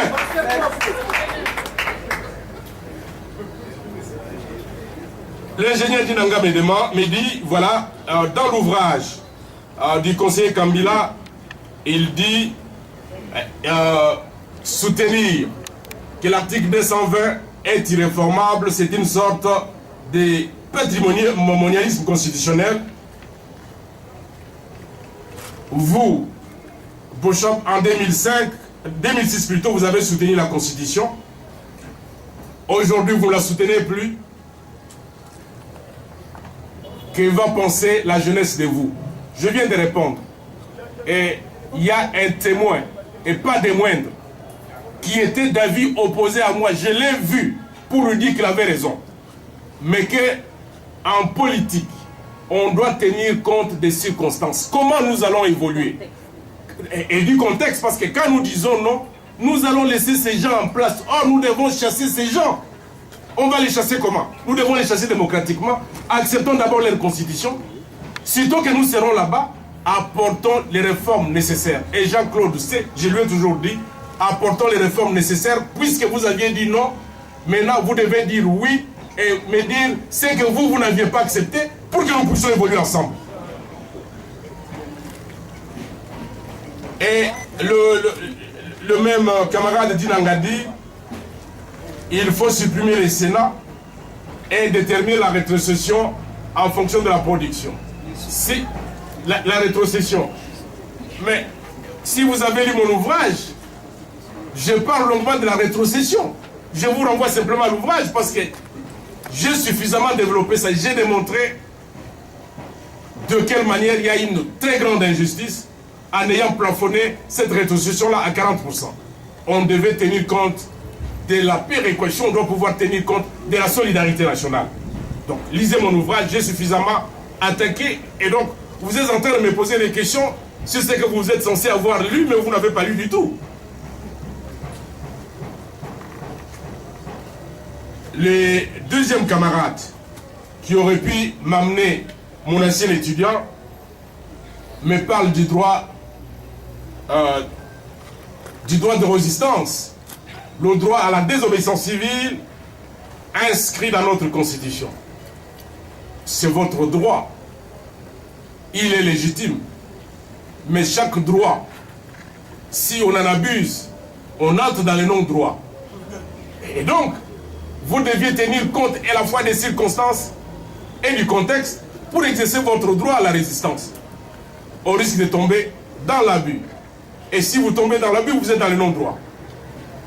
C'est votre droit. Pius, le président des étudiants de l'UPC. La fraude à la Constitution. Quid? C'est quoi la fraude à la Constitution? La fraude à la Constitution, c'est procéder à une révision en laissant croire à autre chose. Et donc, vous changez une disposition, mais vous dites, nous n'avons pas changé cette disposition-là, nous n'avons procédé qu'à une simple retouche. Et quand on compare, il n'y a plus rien entre le point du départ et le point d'arrivée. Et là, il y a fraude. La fraude est dans l'intention. On veut faire autre chose sous couleur d'une autre ou sous couvert d'une autre. Telle n'est pas notre intention. Nous disons très clairement, et nous l'avons démontré, qu'il y a des dispositions qui font problème. Ces dispositions avaient été dénoncées par beaucoup de Congolais, bien avant l'adoption de cette constitution. Nous nous sommes dit, et il faut quand même que l'on avance, car si nous n'avions pas accepté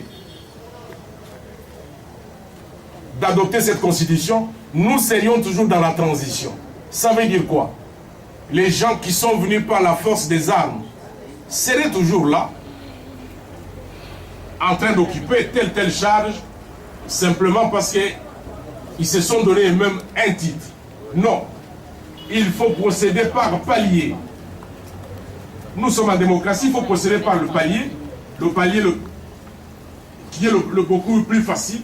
On y va, ainsi de suite, jusqu'à ce qu'on arrive à ce que l'on veut, à ce qui peut rencontrer l'assentiment populaire. Dispositions intangibles. Dès lors qu'elles sont devenues elles sont enregistrées dans une loi, elles sont opposables, elles ne sont plus des dispositions morales. Puisque vous êtes juriste, notre constitution parle du droit au logement. Vous pouvez aujourd'hui, parce que vous n'êtes pas logé, vous irez opposer ces droits au bourgmestre de cette commune pour lui dire, voilà la constitution parle du droit au logement, logez-moi. Dites-moi, camarades, si vous pouvez faire ça. Je ne fais que vous dire qu'il s'agit là d'une disposition morale. Nous voulons tendre vers là. Et c'est une disposition programmatique. Nous voulons aller vers là, que chaque Congolais ait droit au logement. Mais aujourd'hui, vous ne pouvez pas opposer à une autorité établie votre droit au logement. Sur quelle base?